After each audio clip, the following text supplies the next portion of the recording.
Whenever I arrive to a new place, I often start walking. My first day in Buffalo, I walked through downtown, up Elmwood, and stumbled upon Allentown. I felt a strange sense of dislocation. This did not look like the Allentown where I grew up, in Pennsylvania. Yes, just like the Billy Joel song. With excitement, I wrote to my dad to share this discovery. He responds, "Sometimes we just can't get away from our roots."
I'm excited about making those connections and like really seeing where people are coming from to Buffalo and what reasons why they're coming here, right? What's motivating them to come here and be a part of this community. And we try to really reach out, you know, on the door-to-door level, on the face-to-face level, and on a one-on-one level to understand why people would want to, you know, engage in you know, being in this place, owning a place, and what kind of vision they have for the neighborhoods they want to live in.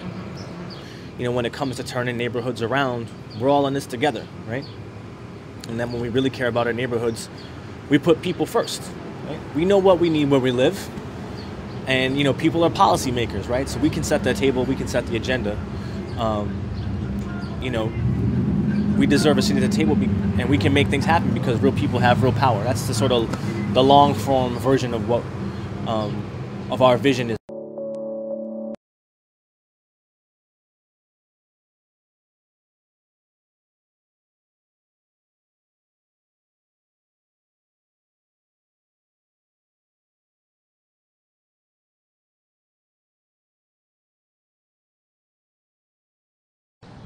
So is it grain for a particular type of product? This would be malt for beer. And it was back, to my understanding, I'm not from the area, back in its heyday, it supplied the malt to almost every Buffalo brewery.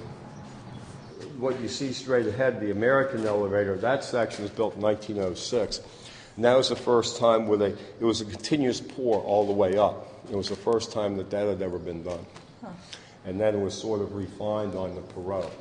But the thing, they didn't use cranes or anything like that, and it just blows me away that they were able to accomplish. Plus, it was really leading edge technology at the time. It was one of the first times that concrete, being a man-created product, was being used for an industrial purpose as well.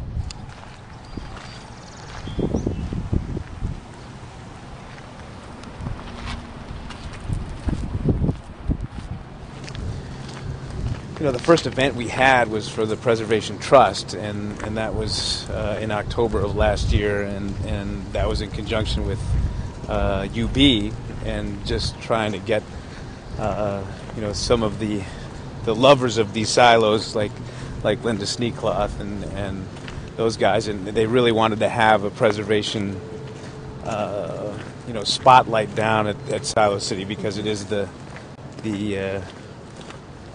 first example of early modernism in architectural history, and it really is the only true American architecture down here. Right. In the spring, we had boom days, which, you know, we had about 1,000 people down, and I think it was 600 or so, or 580 took tours of the elevators, so it was a pretty good draw. We had fluid culture here, which was great, because that was really utilizing the elevators as they should be, because they had, you know, little installations in each one of the silos, or the storage bins themselves.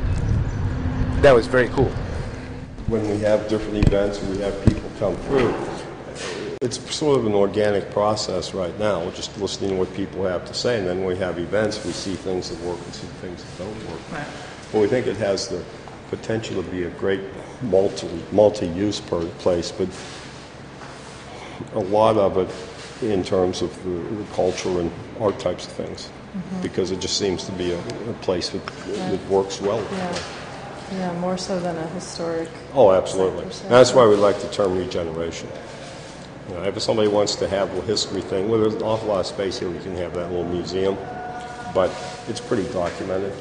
And how many do you need? It's not a living space then. What one wants is a living space. Yeah.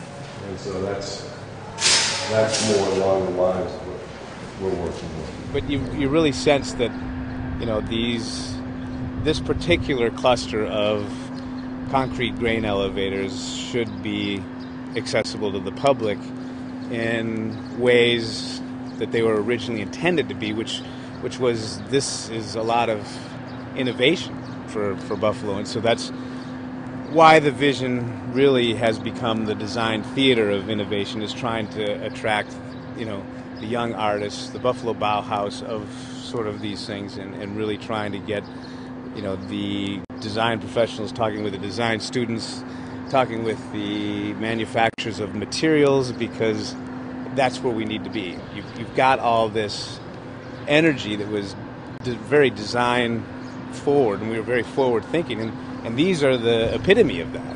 So you get these cool deals, and you say, okay, well, this is what was innovation, and very innovative, and known worldwide. And if you want to know what's unique about Buffalo, well, here it is.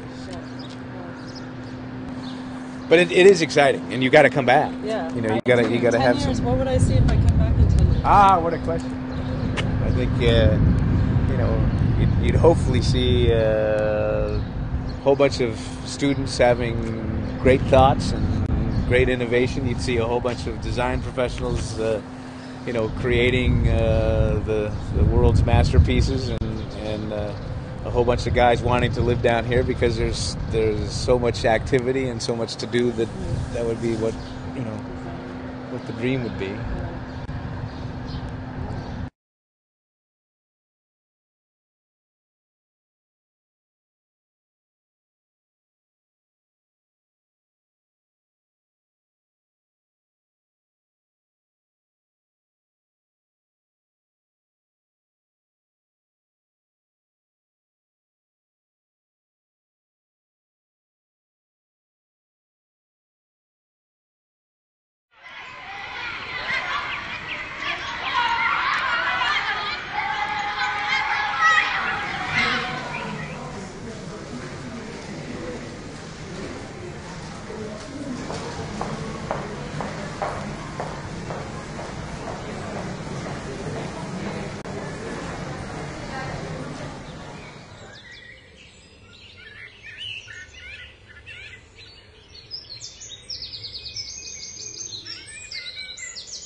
Yeah, we didn't end up going.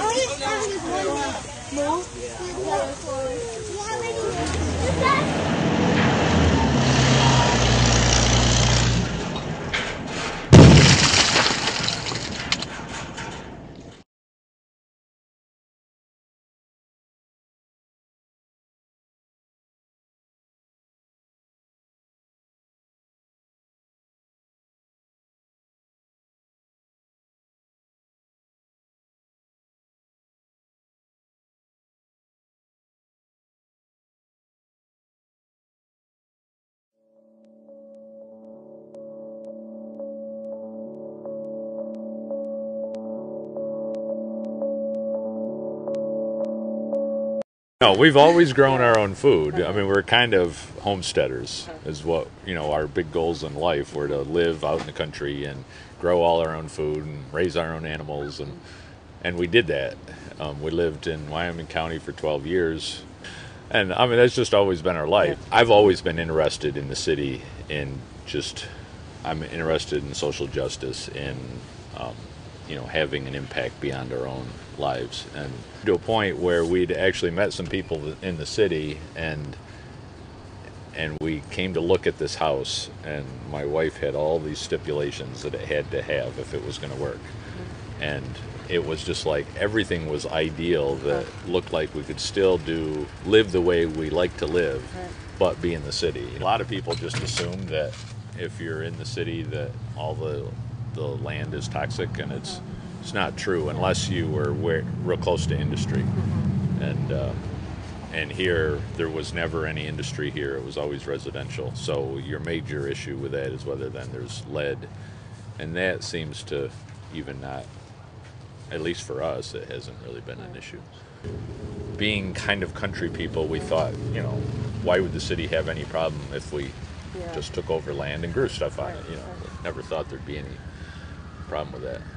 We didn't know if there never had investigated any movement in urban agriculture or anything, so we didn't know any of that.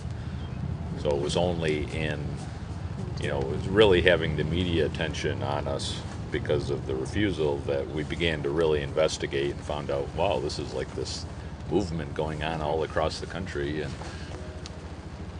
one of my interests has always been seeking to build a community and to see how, especially centering around food in your own backyard or in the midst of a neighborhood. I'm just really interested in seeing how that can bring people together and really get people to trust each other, depend on each other, be more active in each other's lives. We're beginning to see the beginnings of the neighborhood coming back in a cohesive way, where there's a block club that's formed actually last winter that's getting going, which is fun to see. And it's trying to draw. One of the challenges in this neighborhood has been it was a Polish neighborhood, and then the African Americans moved in, and there's never been good relationships between them. Like the Polish, even the ones that all left, want to still hold on the identity of this neighborhood, and so a lot of the community groups we've gone to around here tend to be mostly just white. But the Black Club is like the first time we're beginning to see that mix. And so we're hoping, I'm really excited that that's actually going to begin to break down some of those things and bring people together in the area. That's great. That's great. Wow, this rain is needed, huh? Yeah, we've sure been really it. dry, so we've been happy to see this